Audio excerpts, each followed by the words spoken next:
excited to be joined today by my dear friend Danielle Agostino. You are going to get to know shortly a little bit more about what she does, but I have had the pleasure of working with Danielle in the past, and I cannot wait for her to share more about the work that she does. And so Danielle, I'm going to leave you with the floor.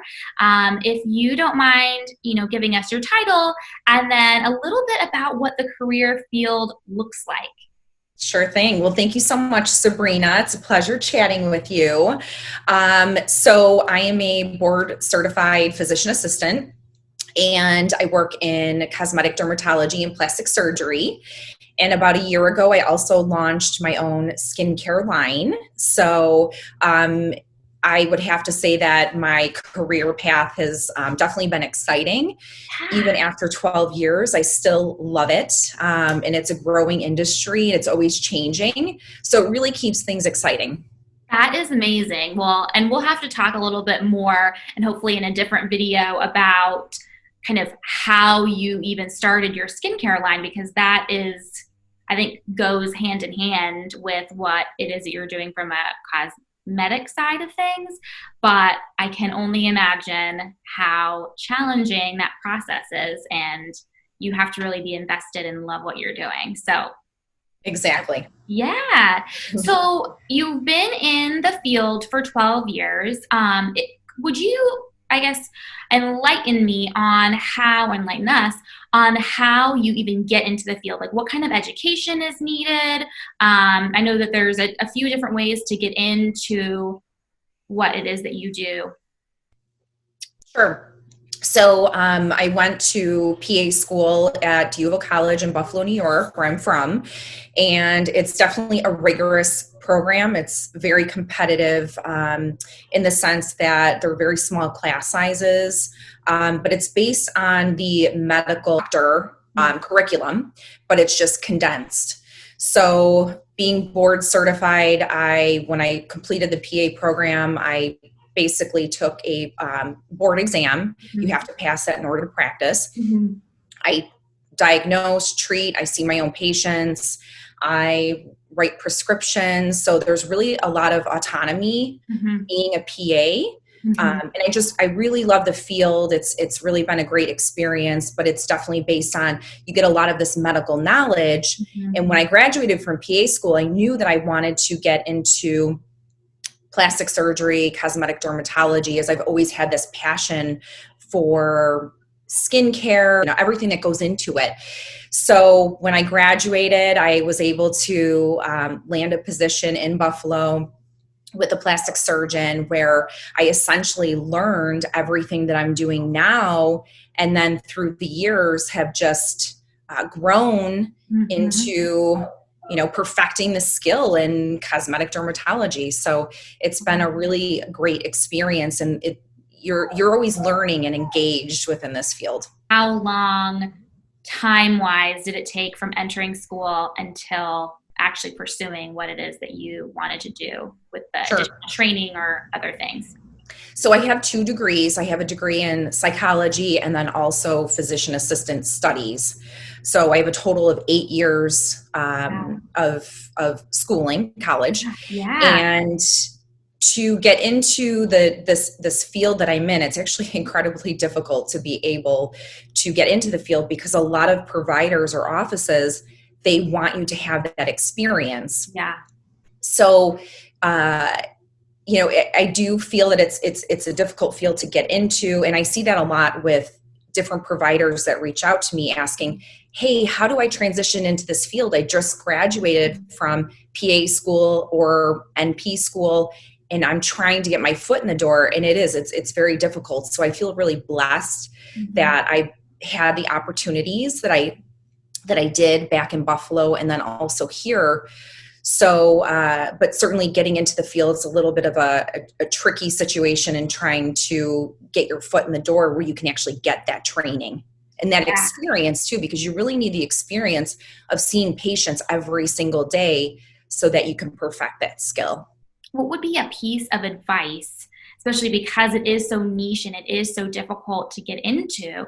What's maybe a good piece of advice that may help to make that barrier a little less challenging, or, maybe helpful, or something that you wish that you would have known? Sure. I think if there is that connection of being able to shadow someone Mm-hmm.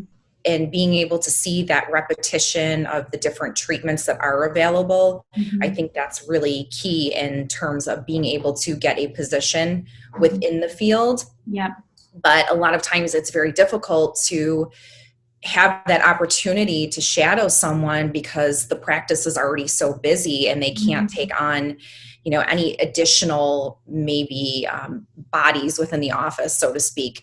But I've had students in the past, if I'm able to take someone on to shadow, I'm always happy to do it, Mm-hmm. because again, I know that there's that difficulty in trying to get into the field and really land a position. Yeah. So maybe being persistent and knowing that you may not, get a response, or maybe the response that you want the first time that you ask maybe a plastic surgeon or somebody else in the industry to shadow them, knowing that it is so busy. Those offices are so busy, Right. they may not have the bandwidth. Well, Right. thank And you. certainly networking as well. I think networking is huge, and Yeah. engaging with people and just developing those connections. Definitely. And I mean, even just us talking, I mean, it doesn't take this interview for me to know, because I've worked and seen you in your zone for a number of years. But, what brings you joy in doing this work and working? Professionally, sure. Yeah. So there are a lot of patients that come in, and sometimes the concern is I have maybe acne scarring, Mm-hmm. or I'm going on a job interview and I need to feel confident.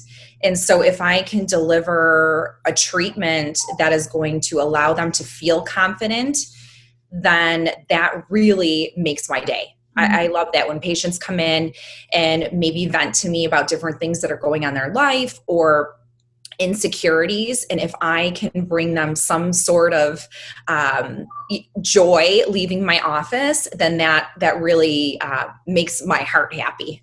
Yeah, I mean, I could see it just working with you, like I said, and seeing it in the clients and the patients that you saw. But I appreciate you being transparent about that here on this platform.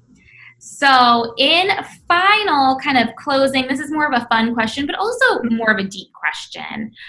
You've been able to provide some great advice and insight into what you do, but I'm curious to know, what was the best piece of advice that you've ever received? So my husband has actually given me great advice over the years, and basically it's you can't grow if you don't step outside of your comfort zone. And you've also said that to me as well, and I really appreciated that from you in my day-to-day working in the office. So I think, yes, you have to kind of step outside of your comfort zone and able to grow personally, professionally, and I'm grateful to have that advice. I love it. That's a great piece of advice. Stepping out of your comfort zone Yes. is huge. So you've mentioned Buffalo a couple of times, and I have to do it. Danielle, do you mind tilting up your camera? You have to see this photo, this wall art. You guys, that is the best picture ever. It's so cool. It is so cool. So I don't know if anybody watching this is a Buffalo fan, but you can comment below or let us know. Thank you so much. This is such a pleasure. I always have enjoyed learning and growing from you, but I'm happy to be able to put this out there for more people to know about you and to connect with you. I'll post a link to your LinkedIn, and then if I can figure it out, also to your Instagram accounts, so that people can see your work as well. Thank you so much, Sabrina. I appreciate it so much.